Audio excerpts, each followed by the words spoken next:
What's going on? You also here's my next video I'm doing right after the other one. We got some interesting news here. Shuhei Yoshida is actually coming out and he's giving us the real confirmation, which I really like. Interesting stuff here.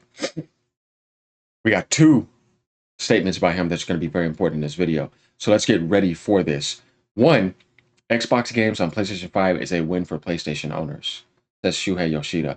I suspect Microsoft is the biggest publisher on PlayStation.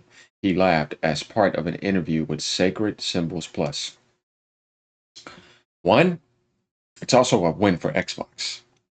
It's a win for future uh, supported titles that are going to be able to fund. It's a win for gamers in general. You say that also because they don't have any games. So seems that way. Yeah. Well, my thing here is that when I tell people that the console war is not over with, and or the war between Sony and Microsoft not over with, now we have a publishing war going on here from the monopolizing war, which Microsoft won. We have a content service war going on here. We got a digital war going on here, right? We got an operating profit war going on here. We got a cloud war going on here.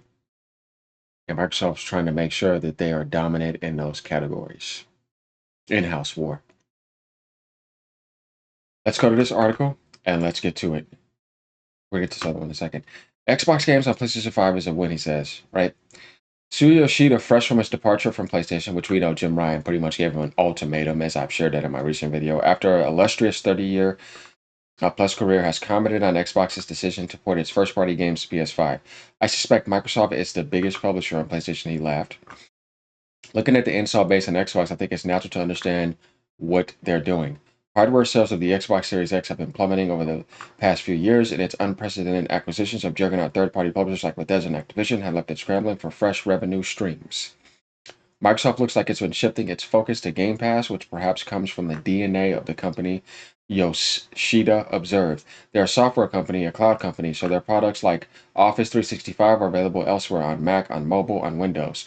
They're probably hoping Game Pass will be available everywhere in the future. And I was telling people about that in general, like, because now it's called Microsoft Gaming. If you didn't know, Phil Spencer changed his status to that, but it's been there for a while since Nadella stepped in. It's no longer Xbox Gaming, so that means not Xbox and the console, but Microsoft and the gaming.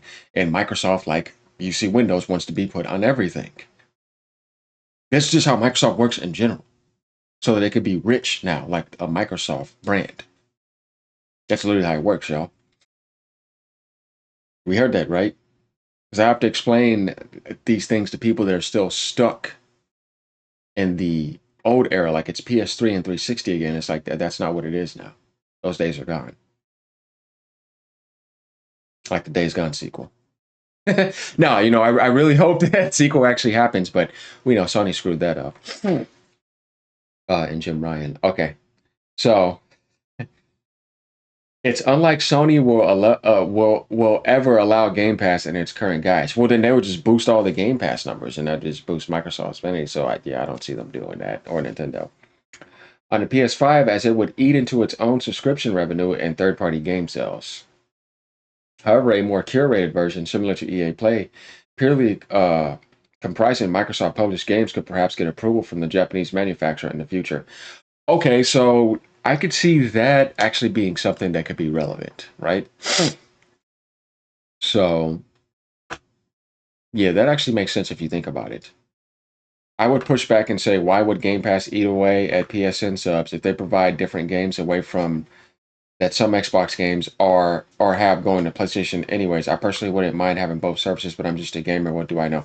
And I don't know. It's just even from Microsoft's point of view, you got to have something for your console. So I think that having Game Pass there, and then having the blockbuster sales that you would want to get on your own console elsewhere, while having Game Pass grow, is the maximum profit and revenue. So I just don't see that really happening. Though I think that they would still take that, but that's not going to be the case. Now, going on to the next one, here's some more interesting intel. I played The Last of Us online and it was great, says Yoshida. There's going to be some people that are going to be pissed off about this. You ready to go into this? Here's part two of this interview. Yoshida, I played The Last of Us Online. It was great. Executives suggest teams aren't being forced to make live service. I don't know about that. One of the biggest bummers of this entire generation was the cancellation of Last of Us Online, or Factions as it's perhaps are better known. Guys, I really think what they're going to do with this, though, instead of just throwing it away, they're going to put that in Last of Us 3 and combine that in there. You know what I mean? They're not going to just throw away those assets. No way. Naughty Dog announced it was working on a standalone version of its popular Last of Us multiplayer prior to the release of Last of Us Part 2. It later teased the project multiple times, describing it as incredibly ambitious and even showing off concept art. But the online outing was eventually canceled in 2023, when the developer made the decision to focus on its single player output instead and focus on the Jada picking Dyke protagonist. By the way, I don't mind Tatia. She's cool. I liked her in Sabrina. If you haven't seen Sabrina on Netflix, she's in there. But I mean, look, this is what I would do when it comes to that situation, since you're trying to mass enforce that to the male population, and that's not what every male would want from a woman. I would give her some hair styles. You know what I mean? Give the option. Because you think the average male wants a dyke female that's bald headed? No. Most of them, the majority, are going to say no. That's just the way the audience works. But do people want more Naughty Dog games? Yes, and they know that, so they're trying to take advantage of that. My thing and I'll still end up playing the game because I like Naughty Dog games. But my thing is that I need to see more first before I finalize my decision if I want to get a day one or not. And like I said, if you're smart, give her some hairstyle options. What is wrong with that? It can fix so many problems. So there you go, Sony. I gave you an idea. You don't follow that, I don't know what to say. It later teased, even though there can be far left with some of that stuff, because we know Neil Druckmann is a Jew. So yeah, let's not get too much of that. But I think we get the point, right? Because it's been in our gaming industry with that bullshit. All right. Speaking as part of an interview with Sacred Symbols Plus, paywalled, EX PlayStation Studios boss Shuhei Yoshida revealed that he played the game and it was great. The idea for The Last of Us Online came from Naughty Dog, and they really wanted to make it, he explained. But Bungie explained to them, because they bought Bungie, even though I am not seeing any benefits, right? I feel like that's another waste of $3.6 billion. They have so much money going down the drain.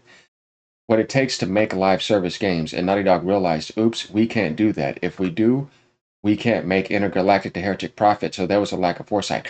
That's very important, guys. I want to explain to you what they really just said. It wasn't that they couldn't have made this game successful. This is what they just said. We don't want to be a slave to a live service project and not being able to make single player games. I think this game didn't get canceled because Naughty Dog was going to fail. No, that's possible. But it was more like you would have to work nonstop on this, and it would be hard to fully focus on single player games to the side because you need to keep this up and be successful because they want to always maintain that highest quality. They realized that we would be a slave to this.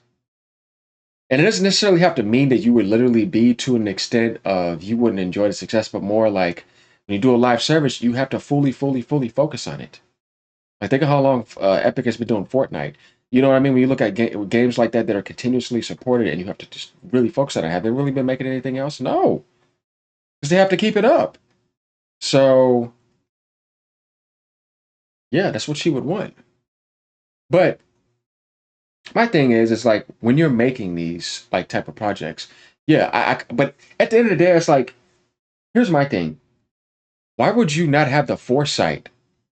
You know what I mean? Why would you not have like the peer vision into the future to see that after seeing how everybody else has done that, that you wouldn't know that that wouldn't be coming?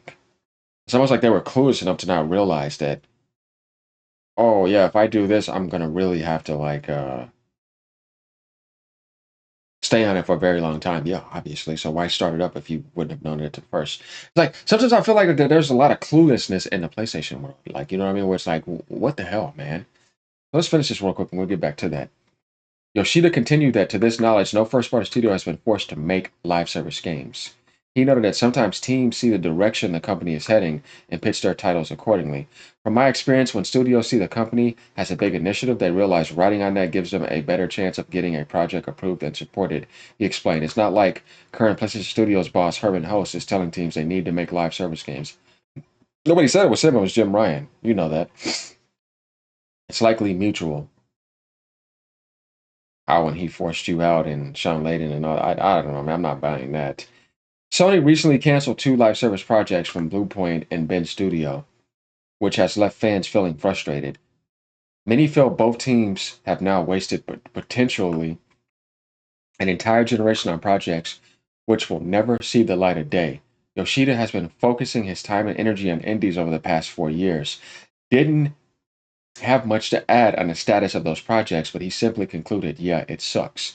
And he even said, yeah, I don't understand. Like, so I feel like there's a confused message here because in one of his recent interviews last year at the end, he said, after all that cancel stuff happened, if I was Jim Ryan, I wouldn't have forced teams to do that way. Now you're saying it's not forced. I don't know. I feel like you're sending mixed signals now with that. We all know that that was a thing that they wanted to try.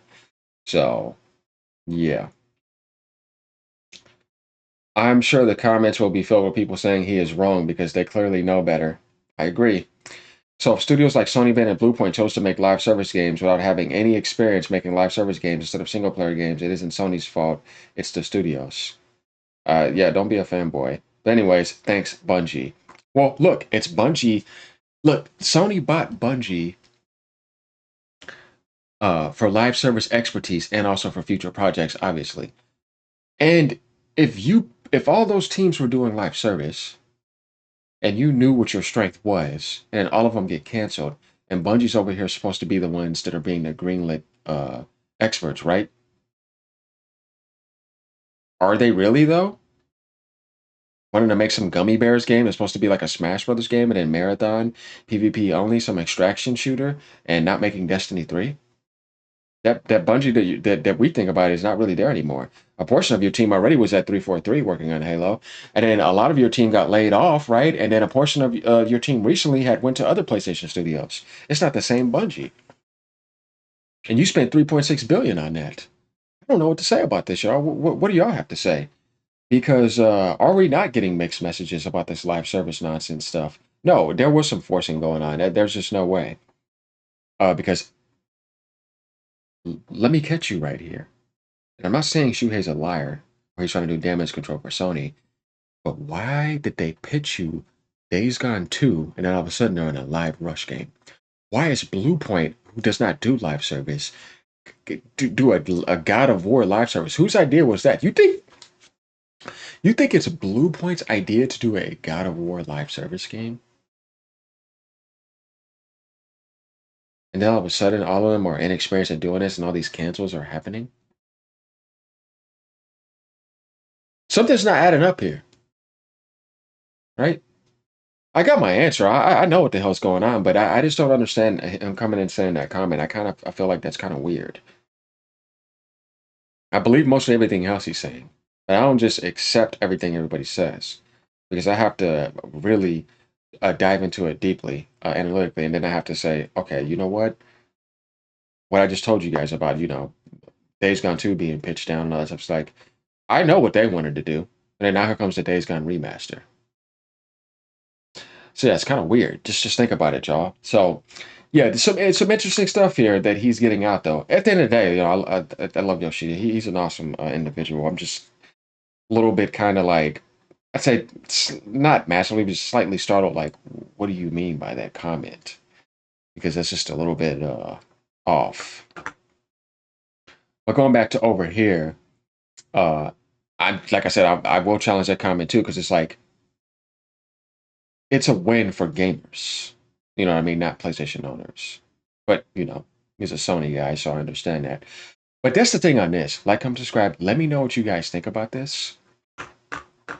Definitely on the other article as well. So, some stuff is coming out, though. This is good because we're getting answers, and now we can really talk about it with full knowledge. All right, y'all. Stay gaming. Stay being cool. Peace.